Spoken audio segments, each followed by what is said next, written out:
आत्ताची जी काही जीवनशैली आहे किंवा मग चुकीच्या पद्धतीने आहार होतो, आपण ग्रहण करतो तो, किंवा इतर काही वेळेवर झोपलं जात नाही आमच्या बरोबर. पिढीतर्फे, हा. तर मग याच्यावर सोल्युशन काय? याच्यावर आयुर्वेदिक पद्धतीने आपण कसं निरोगी राहू शकतो किंवा पुढे जाऊ शकतो? येस, म्हणजे हे जे आधी भौतिक व्याधी ह्याच्यामध्ये सांगितलंय, तर त्यांनी सांगितलंय की सावधगिरी आणि संरक्षण. खरं. हे जे सगळे चुकीची जीवनशैली, चुकीचे आहार विहार, हे सगळं चुकीच्या ज्या सगळ्या गोष्टी आहेत त्या सगळ्या ह्या आधी भौतिकच्या अंडर आपल्या येणार आहेत. तर बरोबर. विचार असा करायचा की तुमच्या तर मित्रमंडळी सगळेच जागरण करतात, हो. पण कोणाला पित्त होत नाही, केस पांढरे व्हायला लागलेले नाहीयेत, जाडी वाढलेली नाहीये, मग एखाद्याचीच का?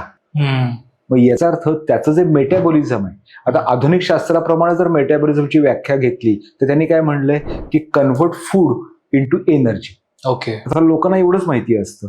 ह्याच्या पुढची अर्धी व्याख्या आधुनिक शास्त्राची महत्वाची आहे, and get rid of waste. संडास, युरिन, घाम आणि स्त्रियांच्या बाबतीत पिरियड्स, हे 4 ड्रेनेजेस आहेत. ओके. तुम्ही इकडून वडापाव खाल्ला मग तो एक्स्ट्रा पडून गेला, काही होणार नाही. आता समजा एखादा कोल्हापूरमध्ये समजा तिखट मसालेदार खातात, तिकडे आठवड्यात 4 वेळा नॉनव्हेज खाणारे लोक आहेत, त्यांच्या पिढ्यानपिढ्या कधी कोलेस्ट्रॉल नाही वाढलेलं. बरोबर. मग आपल्याकडे इकडे नुसतं ओलं खोबरं घातलं तर लगेच का घाबरतोय आपण? तर आपलं मेटाबॉलिझम दुरुस्त करायला पाहिजे. पोटात जी भूक लागते ती म्हणजे मेटाबॉलिझम, आणि खा, पचवा, वापरा आणि टाकून द्या. हे जर तुम्ही व्यवस्थित केलं तर तुमची जीवनशैली काही असो. आता ह्यात हे झालं युक्ती व्यापाश्रयप्रमाणे चिकित्सा.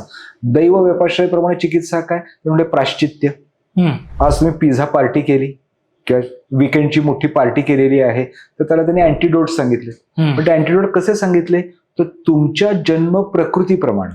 म्हणजे तुमच्या जन्माच्या पाठीमागं 9 महिने गेलं तर गर्भधारणा उन्हाळ्यात होते, पावसाळ्यात होते का हिवाळ्यात होते, मग त्यातनं तुमची प्रकृती अल्कलाईन आहे, ऍसिडिक आहे की बॅलन्स्ड आहे, मग त्याप्रमाणे हे अँटीडोट सगळे सांगितलेले आहेत की जे आपण ह्या सगळ्या लोकांना शिकवतो याच्यामध्ये, की तुम्ही त्याप्रमाणे ते अँटीडोट्स करा.